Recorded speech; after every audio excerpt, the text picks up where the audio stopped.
네, 동결이면 동결이지 매파적 동결은 뭐냐라는 생각이 들고요. 밤사이에 있었던 FOMC 회의의 결과가 뉴욕 증시도 막판에 좀 고꾸라지게 만드는 영향을 줬고 국내 증시에도 지금 현재 구간 고스란히 영향을 주면서 코스피는 1.2%, 코스닥도 1.7%대 하락세 보이고 있습니다. 자, 일단은 FOMC 회의 결과부터 좀 정리를 해볼 필요가 있을 것 같은데 그동안의 기조와 뭐가 같고 그리고 뭐가 이렇게 안 좋은 건지 내용부터 좀 정리해 볼까요, 박수호 교수님? 네, 일단 미국 중앙은행 연방준비제도가 이제 FOMC를 시작했습니다. 그래서 어제 끝났는데 금리는 동결했습니다. 그런데 금리를 동결한 게 중요한 것이 아니라 이날 공개한 점도표, 그러니까 금리 인상 예정표를 통해서 연말 기준금리의 중간값을 5.6%로 제시했습니다. 현재 미국의 기준금리가 5.25에서 5.5%라는 것을 감안하면 연내 한 차례 더 금리 인상이 있을 수 있다. 이렇게 볼 수 있기 때문에 이번 시장에서의 흐름이 매크로적인 측면에서 보면 고금리가 계속되고 한 차례 더 금리 인상을 할 수 있다. 이런 시그널이 확실해졌다. 이렇게 정리할 수 있겠습니다. 네, 내용을 보면은 사실 우리나라 투자자분들도 그렇고 전 세계 시장에서도 이번에 금리 동결은 뭐 99%니까 워낙에 확실시 됐는데 그 후로 추가적으로 금리 인상을 할 것인도 중요하지만 내년에 금리 인하를 과연 언제부터 그리고 몇 번 할 것인가에 대한 이야기들이 참 많이 궁금했는데 점도표 찍힌 거를 보고 하면 2번 정도의 금리 인하, 그러니까 우리가 기대했던 것보다는 좀 절반으로 줄어들어서 그런 부분이 가장 좀 아쉬웠던 것 같습니다. 자, 그렇다면 이제 시장 분위기를 봐야 될 것 같은데 어제 미국 시장 같은 경우에는 테크주 중심의 하락세가 보이면서 나스닥이 1.5% 빠졌단 말이죠. 우리 시장하고 좀 연결해 보자면 염정 교수님, 네. 어떤 특징이 있을까요? 네, 우리 시장도 마찬가지로 오늘 뭐 중대형주 중심의 약세가 좀 나타냈고요. 네. 오늘 일단 장 초반 시작은 예상치 결과로는 한 0.5% 안팎 으로 하락할 것으로 예상했지만 계속해서 하락폭을 조금씩 좀 키워나가고 있는 상황이고 장 초반에 있었던 업종별 흐름을 조금 좀 변하는 모습을 좀 보여주고 있습니다. 아무래도 이제 빅테크주 관련된 종목들도 하락 보여주고 있고요. 그리고 이제 반도체주도 역시나 마찬가지로 전반적으로 파란불을 키우고 있습니다. 네. 일단 장 초반에는 2차 전지 관련주들 중에는 어제 이제 강세에 힘입어서 에코프로 중심으로 해서는 다시 한번 좀 반등이 나온가 했더니 다시 또 그 부분도 또 줄어드는 모습을 좀 보여주고 있고요. 전반적으로 기존에 좀 힘들었었던 종목들 계속해서 좀 그런 흐름 보여주고 있습니다. 그러다 보니까 지난주 뭐 8월부터 이어졌었던 테마주 장세는 계속해서 좀 빠르게 하루하루 빠르게 움직이는 상황이고 이번 주 장 초반에 강세였었던 뭐 원전이라든지 5G 관련주들도 오늘은 약세 흐름 전반적으로 보여주고 있다라고 말씀드리겠습니다. 네. 그럼 시장에서 좀 버텨내고 있는 섹터는 어떤 거냐라고 봤을 때 먼저 리오프닝 쪽이라고 말씀드릴 수 있겠는데 리오프닝 종목들은 이제 일단은 뭐 8월 고점 대비해서는 조정을 좀 받고 있지만 한 달 가까이 기간 조정 옆으로 좀 횡보를 하면서 움직이고요. 네. 리오프닝 중에서도 워낙에 좀 종목이 많기 때문에 움직임이 좀 다르지만 오늘 같은 경우에도 일단 전반적으로는 그렇게 하락폭이 아주 크지는 않고 뭐 기존의 강세를 보였던 화장품 섹터가 오늘 좀 조정을 좀 받고 있는 상황이지만 전반적으로는 그래도 시장을 좀 버텨내고 있는 종목 중 섹터군에 속한다라고 말씀드릴 수 있겠는데 네. 뭐 그 이유라고 말씀드리면 아무래도 리오프닝 종목들은 이제 3분기에 대한 실적에 대한 반등 기대감이 남아있기 때문에 우리가 지금 힘든 기간을 좀 겪고 있지만 또 연휴가 지나고 나면 바로 10월로 넘어가면 3분기 실적에 대한 이야기 나올 것이고 네. 그렇기 때문에 여전히 대기 수요는 존재한다라고 좀 볼 수 있겠습니다.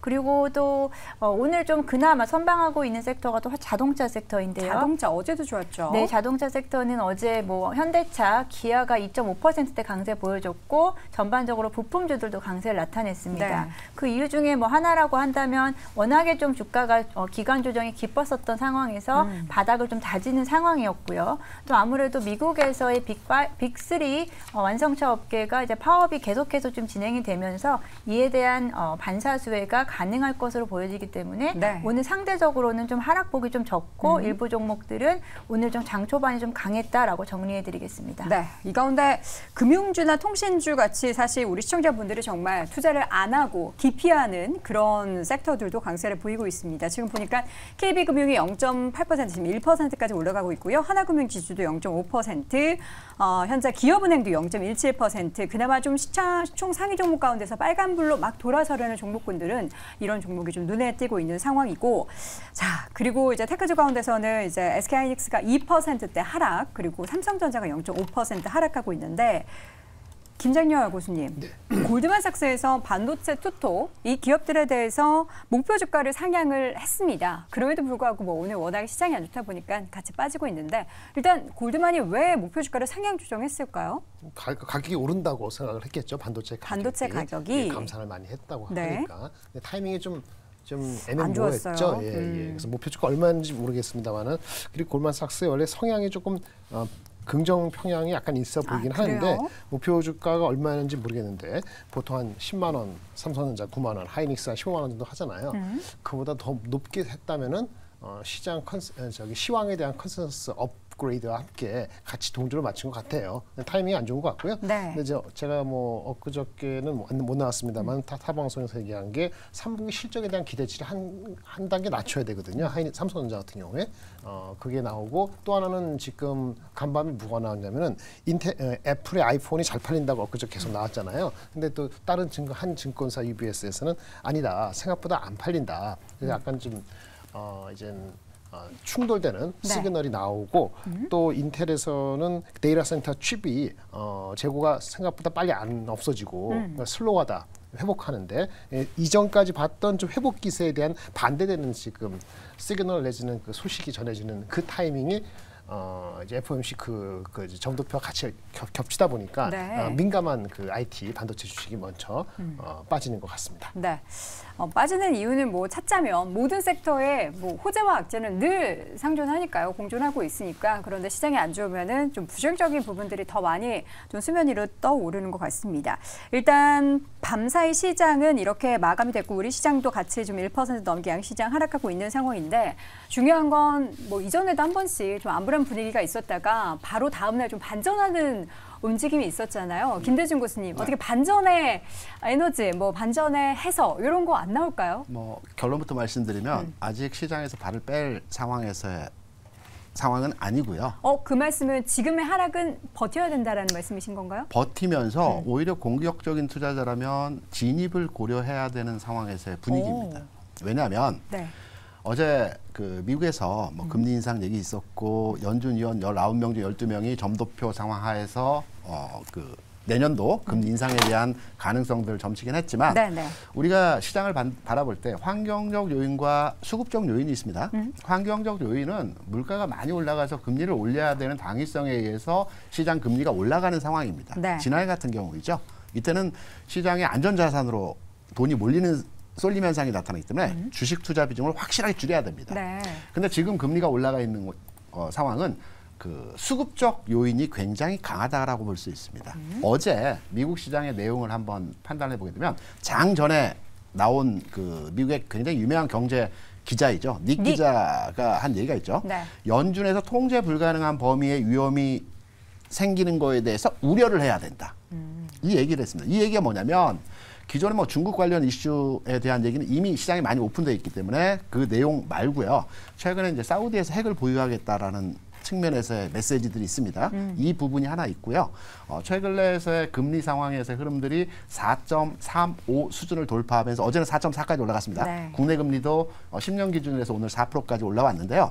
수급적 측면에서의 금리 상승은 상승이 가파르긴 하지만, 변동성에서 가파르긴 하지만 움직임이 전환될 때 가파르게 또 내려가는 경우의 상황이 나타나거든요.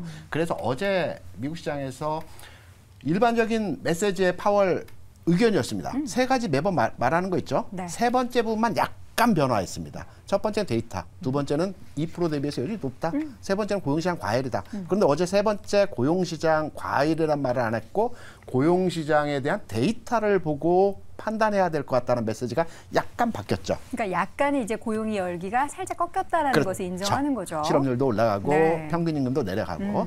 그래서 파월의 메시지 자체는 그렇게 나쁘지 않았습니다. 그런데 시장에서는 점도표 상황의 내용을 들고 시장의 하락에 대한 분위기들을 많이 얘기하는데요. 네.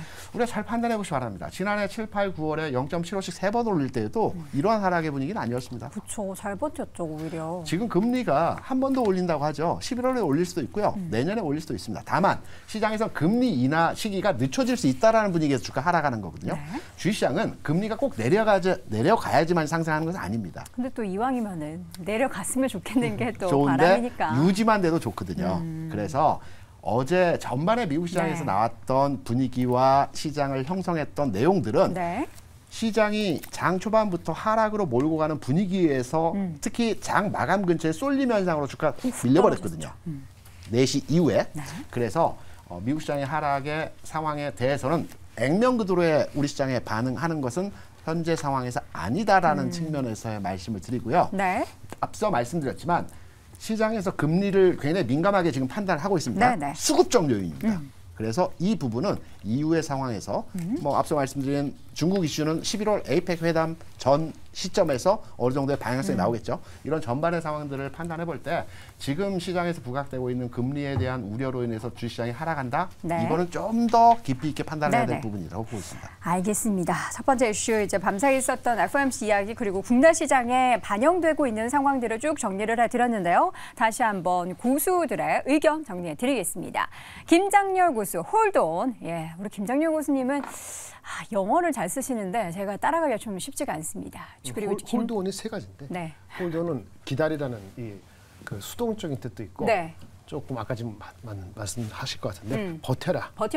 꽉 예. 붙잡고 그런 얘기를 다 갖고 중의적으로? 있는 거예요. 예, 예. 알겠습니다. 지금 상황에 대해서. 버텨라, 꽉 잡아라. 네. 홀드온 의견 주셨고요. 김대중 고수 수급 측면에서 금리 상승은 두렵지 않다. 예, 지금의 하락을 두려워하지 말아라 말씀하셨고요. 박수호 고수 고금리가 뉴노멀이다. 중립금리 3.5% 시대. 여기도 우리가 좀 적응을 해야겠죠. 염정 고수는 현재 버티는 업종과 자동차 섹터, 리오프닝 섹터 방금 전에 이야기해 주셨던 이 두 가지 섹터를 눈여겨 보시길 바랍니다. 자, 이어지는 오늘장 탑5 4위 주제 확인해 보시죠.